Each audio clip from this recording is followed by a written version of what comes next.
Hey everyone, welcome back. Today, we're really diving deep into sadness. But, and this is important, not just like everyday sadness, we're talking about the kind that sticks around, that feeling of sadness that becomes, well, a companion. And we're using an interesting lens for this, a children's book, actually. Right, Sadness Comes With Me by Manjushri Tara. It's, at first you might think a children's book to explore sadness.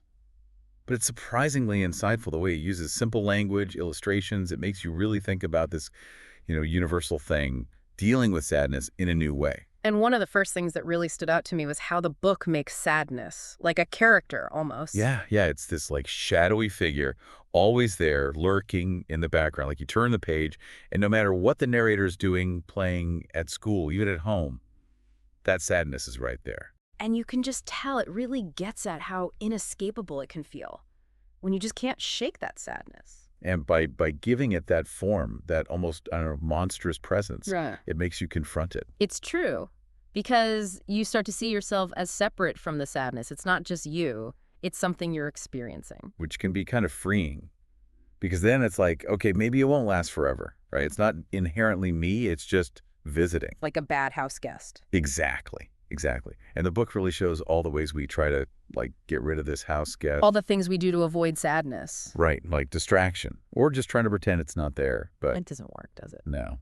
It's like that one illustration where the narrator's running away frantically, trying to outrun the sadness.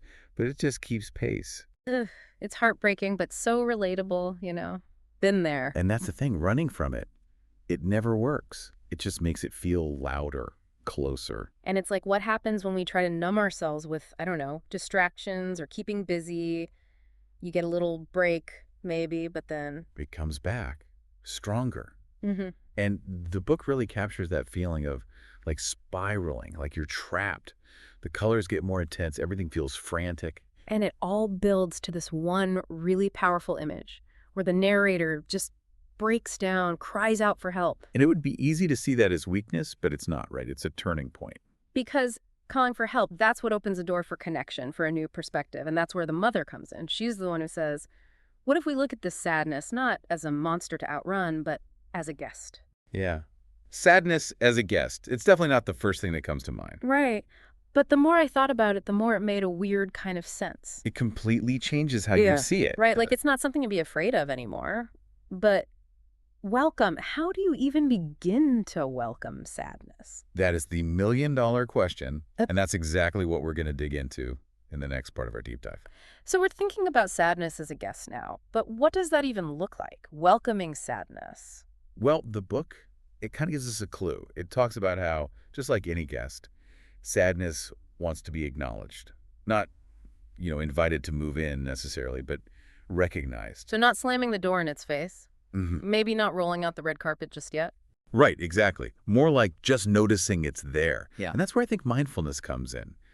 Being present with the sadness, but not letting it completely take over. Like instead of getting swept away by the wave, you're learning to kind of ride it out. Yes, exactly. And this is so key because the book says that when you really listen to your sadness, it starts to calm down. There's this one illustration. It's really something. It's like one figure is cutting a string, and there's this heart-shaped balloon, and it just floats away. So it's almost like the sadness is there to tell us something. And once we listen, it doesn't need to stick around anymore. Yeah, it's a really powerful idea. Because usually when we're sad, we just want to fix it, right? Make it go away. But what if sometimes the best thing we can do is just be with it? Let ourselves feel it and see what it has to teach us. But that's the tricky part, isn't it? How do you actually listen to sadness? What does that even mean, practically speaking? It's definitely personal. Everyone's different, right? But the book gives a few hints. Like there's this picture of the narrator, and their face is split, half happy, half sad. And they're holding these hearts. And it says, sadness is your guest. Listen to it. Talk to yourself and find out the reason why you are sad. So it's about getting curious about it, right? Like journaling, maybe, or talking to someone you trust. Absolutely.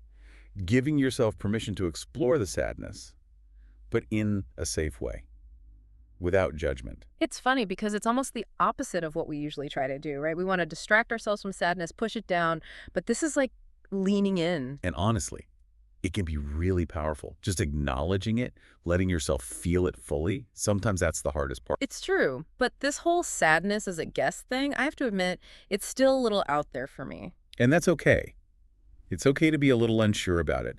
The book doesn't give all the answers, and I think that's actually a good thing, because it lets each of us figure out our own way to connect with sadness. What works for one person might not work for another. So it's more about changing our perspective than following a set of rules. Exactly. It's like instead of seeing sadness as this scary monster, we can try to approach it with a little curiosity. Like, okay, sadness, you're here. What do you need from me this time? I love that. It's almost like making peace with sadness instead of being afraid of it. But is that really possible, to truly be at peace with sadness, to reach a place where it doesn't have such a hold on us? Well, that's the big question, isn't it? And it's something we'll explore more in the last part of our deep dive. So we've come a long way with this, haven't we? From sadness as this, like, scary shadow, to sadness as a guest, maybe even a guest with something to teach us. But the big question, the one I'm left with, is, will it ever leave? If we do all this, learn to listen to our sadness, make space for it, is that the promise? That it'll just not go away? It's definitely what the book seems to be getting at, this idea that if we change how we see sadness, how we relate to it, then it can change too. But is it really that easy? If it were, I don't know, wouldn't we all be, like, sadness-free by now? Well, and the book doesn't pretend it's easy. It's not like, oh, just have a cup of tea with your sadness and it'll magically disappear. Even as the narrator in the story, as they start to listen to their sadness, Yeah. it doesn't just vanish. It's still there. Which, honestly, makes it feel more real. Because life isn't about getting rid of every sad feeling, right? It's about learning to deal with them when they show up. Absolutely. It's like, what if sadness isn't always a bad thing? What if it's just part of being human? And maybe, like the book says, those sad feelings are trying to tell us something. I really like that idea, that even when it's tough, even when we don't want to feel sad, there's still something to learn from it. And that's the power of listening, right? It's not just about waiting for the sadness to go away. It's about getting curious about it. Asking, okay, sadness, what are you trying to tell me here? But then it's like, how do we actually do that? How do we get from, like, feeling sad to actually having a conversation with our sadness? It's going to be different for everyone. The book gives a few examples like journaling, talking to someone, even just letting yourself feel your feelings. But the important thing is finding what works for you, your own way of understanding your sadness. So it's not about following a formula. It's about paying attention, noticing what your sadness needs and trying to give it that. Exactly.